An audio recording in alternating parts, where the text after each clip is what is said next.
기대치. 큰 아이가 아장아장 걷던 무렵 나는 아이와 자주 집 뒤쪽에 있던 놀이터에서 놀았다.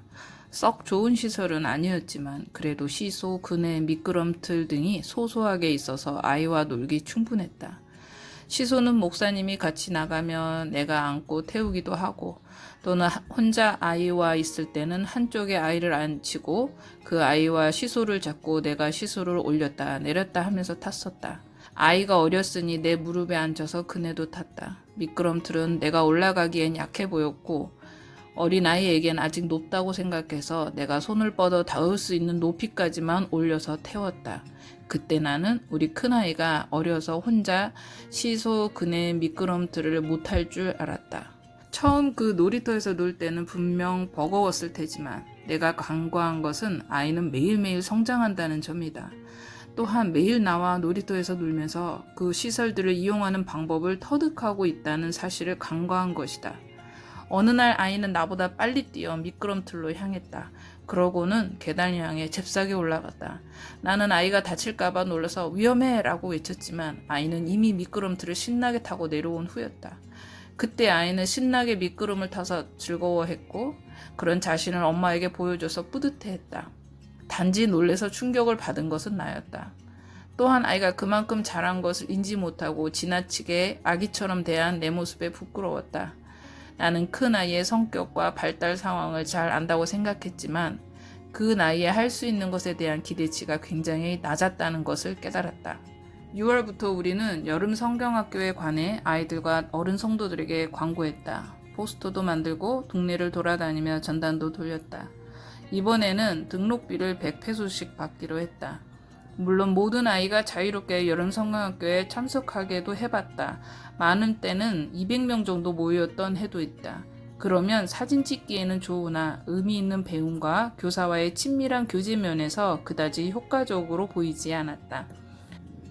그래서 몇 년 전 목사님이 등록비를 받고 여름 성경학교를 하자고 처음 얘기했던 해에는 교사의 반발도 꽤 컸다. 등록비를 받으면 못 오는 아이가 있다는 것이다.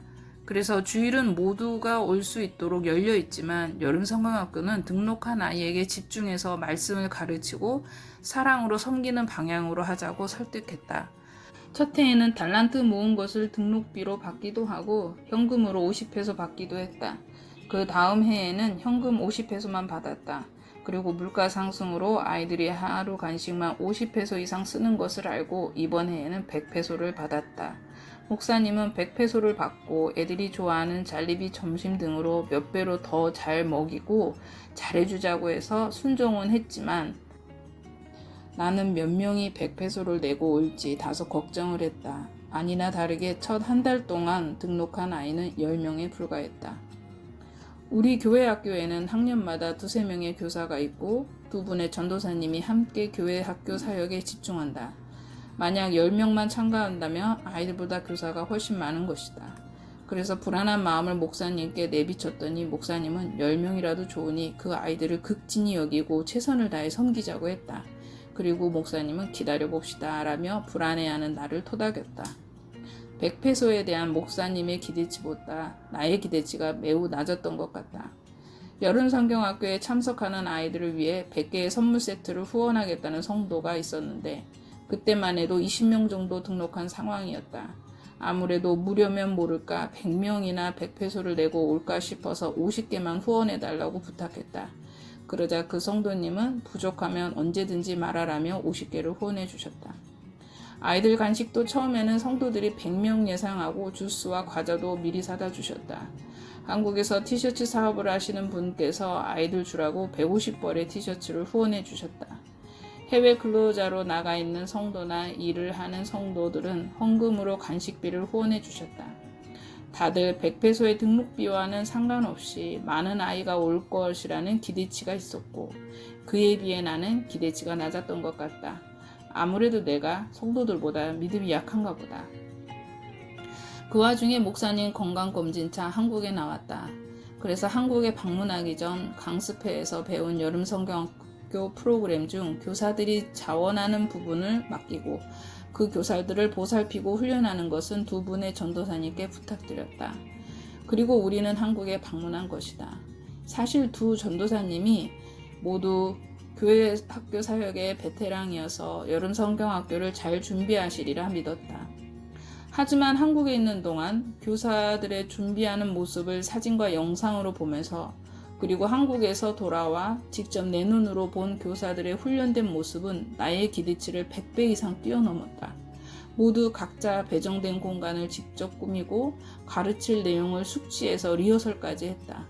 그리고 60명의 아이가 교회에 도착했을 때 교사들은 누구의 지시가 없어도 모든 것을 순조롭게 진행했다.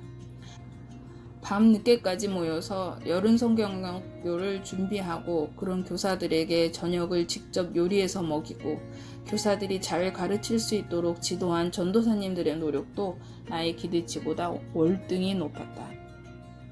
큰 아이가 처음에 놀이터 갔을 때는 놀이터에 있는 기구들을 잘 못 탔지만 매일 타면서 그 방법을 터득하고 마침내 엄마의 도움 없이 잘 타게 된 모습이 우리 교사들을 보며 떠올랐다.